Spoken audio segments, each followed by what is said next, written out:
Kamu tahu siapa saya? Sebuah pernyataan keras tapi lucu yang satu dua kali saya dengar di IGD atau ruang perawatan atau di Bangsal ya. Ketika seorang pasien pengen memaksakan kehendaknya pada dokter atau nakes yang sedang menangani keluarganya atau menangani dirinya. Kenapa saya sebut sebagai pertanyaan yang lucu?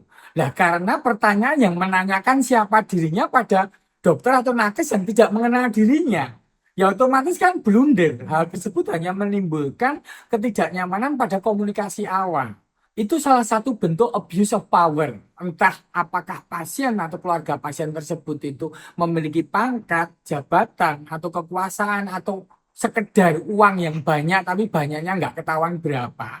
Tapi dia pengen dinomorsatukan dan pengen memaksa dokter mengikuti prosedur atau jalan pikirannya. Sedangkan rumah sakit dan dokter memiliki tata laksana pekerjaan sendiri, punya SOP sendiri.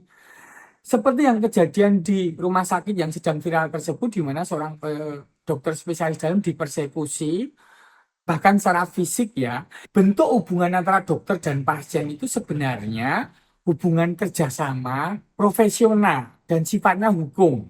Landasannya itu komunikasi, tanggung jawab, dan etika. Sifat hubungan antara dokter dan pasien itu sifatnya aktif pasif. Dalam hal ini karena dokter yang berusaha memberi bantuan kesembuhan pada pasien, dia memberikan dari diagnosis, advis maupun terapi itu secara aktif. Dan pasien itu secara pasif menerimanya, termasuk keluarganya. Dan kemudian sifat hubungan yang kedua itu bimbingan dan kerjasama. Jadi dokter dan nakes memberikan bimbingan bagaimana pasien bisa sembuh. Dan pasien dan keluarga itu memberikan kerjasama. Walaupun bentuknya itu kerjasama dan pasif, tetapi pasien dan keluarga memang memiliki hak atas informasi. Tetapi permintaan hak itu, atas informasi itu, harusnya disampaikan secara etis. Karena di rumah sakit ada prosedurnya. Dan yang mengetahui tahapan-tahapannya itu kan dokter dan nakes. Jadi misalnya seperti kasus yang di rumah sakit tersebut, di mana diagnosis pasien itu baru dalam proses penegakan. Karena diagnosis TB paru itu tidak hanya melalui gambaran infiltrat di ronsen, tetapi ada pemeriksaan yang lain.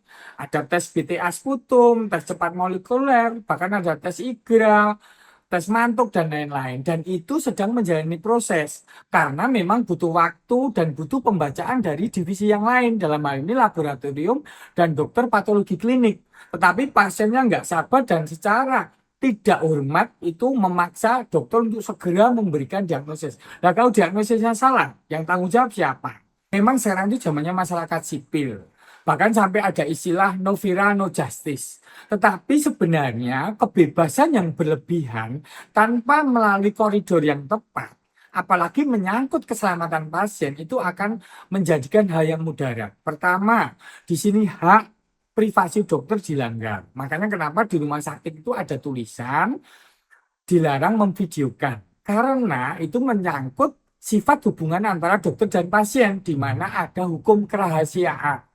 Nah, jikalau itu dilanggar, otomatis sudah terjadi penodaan terhadap hubungan antara dokter dan pasien. Terus prinsip kedua yang terjadi sekarang karena terjadi gegar budaya, terjadi yang namanya death of expertise, di mana keahlian dokter itu kurang dihormatin. Pendapat seorang dokter konsulen yang memiliki pengalaman panjang itu dianggap sama dengan pendapat tetangganya sendiri, tukang jamu misalnya, atau dukun, orang pinter, dan lain-lain. Jadi pasien itu seakan-akan merasa sok tahu, di mana pengetahuannya itu dikiranya setara dengan dokter. Jadi dalam hal ini tetap kembali lagi, dokter itu sebagai konsulen profesional, jadi harus dihargain supaya terjadi kesembuhan pada pasiennya. Ketika saling kepercayaan itu terjadi lagi, hubungan antara dokter dan pasien itu atas dasar kerelaan tetapi ada tanggung jawab, akan terjadi harmoni yang baik.